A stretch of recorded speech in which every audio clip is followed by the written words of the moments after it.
اور اس کتاب میں موسیٰ کا بھی تذکرہ کرو، بے شک وہ اللہ کے چنے ہوئے بندے تھے اور رسول اور نبی تھے۔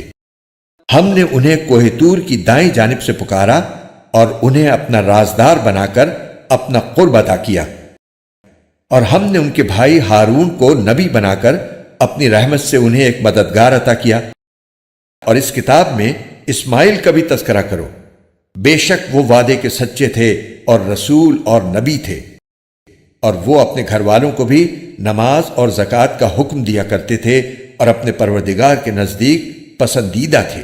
اور اس کتاب میں ادریس کا بھی تذکرہ کرو، بے شک وہ سچائی کے خوگر نبی تھے، اور ہم نے انہیں رفعت دے کر ایک بلند مقام تک پہنچا دیا تھا۔ آدم کی اولاد میں سے یہ وہ نبی ہیں جن پر اللہ نے انعام فرمایا، اور ان میں سے کچھ ان لوگوں کی اولاد میں سے ہیں جن کو ہم نے نوح کے ساتھ کشتی میں سوار کیا تھا، اور کچھ ابراہیم اور اسرائیل یعنی یعقوب کی اولاد میں سے ہیں، اور یہ سب ان لوگوں میں سے ہیں جن کو ہم نے ہدایت دی اور اپنے دین کے لیے منتخب کیا۔ جب ان کے سامنے خدائے رحمان کی آیتوں کی تلاوت کی جاتی تو یہ روتے ہوئے سجدے میں گر جاتے تھے۔ پھر ان کے بعد ایسے لوگ ان کی جگہ آئے جنہوں نے نمازوں کو برباد کیا اور اپنی نفسانی خواہشات کے پیچھے چلے، چنانچہ ان کی گمراہی بہت جلد ان کے سامنے آ جائے گی۔ البتہ جن لوگوں نے توبہ کر لی اور ایمان لے آئے اور نیک عمل کیے تو ایسے لوگ جنت میں داخل ہوں گے اور ان پر ذرا بھی ظلم نہیں ہوگا۔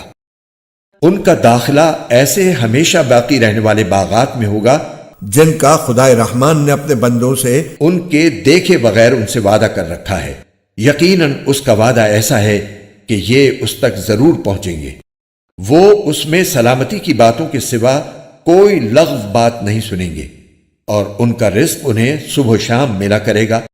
یہ ہے وہ جنت جس کا وارث ہم اپنے بندوں میں سے اس کو بنائیں گے جو متقی ہو۔ اور فرشتے تم سے یہ کہتے ہیں کہ ہم آپ کے رب کے حکم کے بغیر اتر کر نہیں آتے۔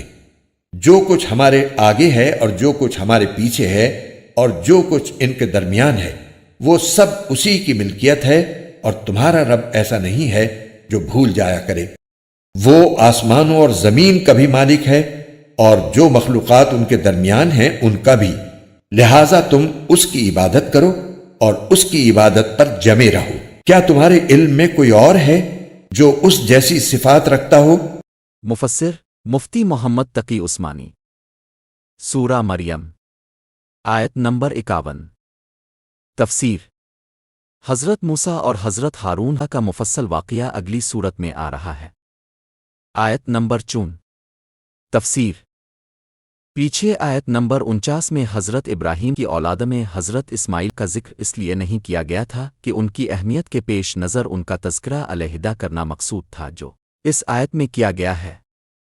یوں تو سارے انبیاء وعدے کے سچے ہوتے ہیں، لیکن حضرت اسماعیل کے لیے خاص طور پر یہ صفت اس لیے بیان فرمائی گئی ہے کہ جب انہیں ذبح کرنے کا حکم دیا گیا تو انہوں نے اپنے والد سے وعدہ کیا تھا کہ ذبح کے وقت وہ انہیں صبر کرنے والا پائیں گے، جس کا ذکر سورت صافت میں آئے گا۔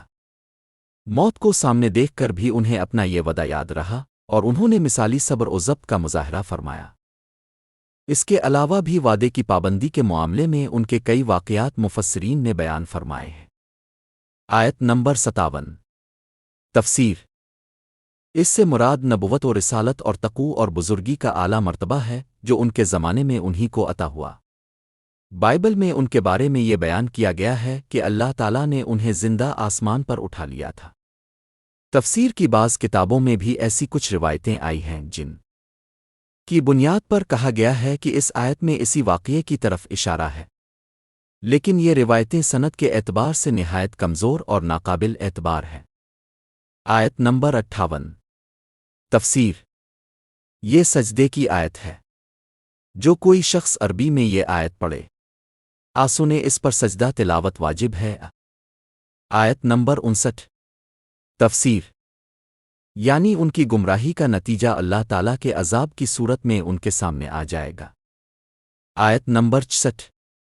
تفسیر: صحیح بخاری میں روایت ہے کہ ایک مرتبہ حضرت جبرائیل کو حضرت کے پاس آئے ہوئے کافی عرصہ ہو گیا تھا۔ اس پر بعض کفار نے آپ کا مذاق بھی بنایا کہ اللہ تعالیٰ نے آپ کو معاذ اللہ چھوڑ دیا ہے۔ چنانچہ جب جبرائیل حمزہ آئے تو اپنے ان سے فرمایا کہ آپ جلدی جلدی ہمارے پاس کیوں نہیں آتے؟ اس پر اللہ تعالیٰ نے اس آیت میں حضرت جبرائیل حمزہ کا جواب نقل فرمایا ہے کہ ہمارا اتر کر آنا ہمیشہ اللہ تعالیٰ کے حکم کے تحت ہوتا ہے، ساری کائنات کی مصلحتیں وہی جانتا ہے، کیونکہ آسمان زمین اور ان کی درمیانی مخلوقات سب اسی کے قبضے میں ہیں، اور کسی وقت دیر ہوتی ہے تو کسی حکمت کی وجہ سے ہوتی ہے جسے اللہ تعالیٰ ہی جانتا ہے، اور دیر کی وجہ یہ نہیں ہوتی کہ معاذ اللہ وہ وہی نازل کرنا بھول گیا ہے۔ قرآن کے خوبصورت اور ایمان افروز اردو اور ہندی ترجمہ و تفسیر کے ویڈیوز کو دیکھنے کے لیے ہمارے چینل بیوٹیفل قرآن کے بھی کو لائک، سبسکرائب اور شیئر کیجیے۔ شکریہ۔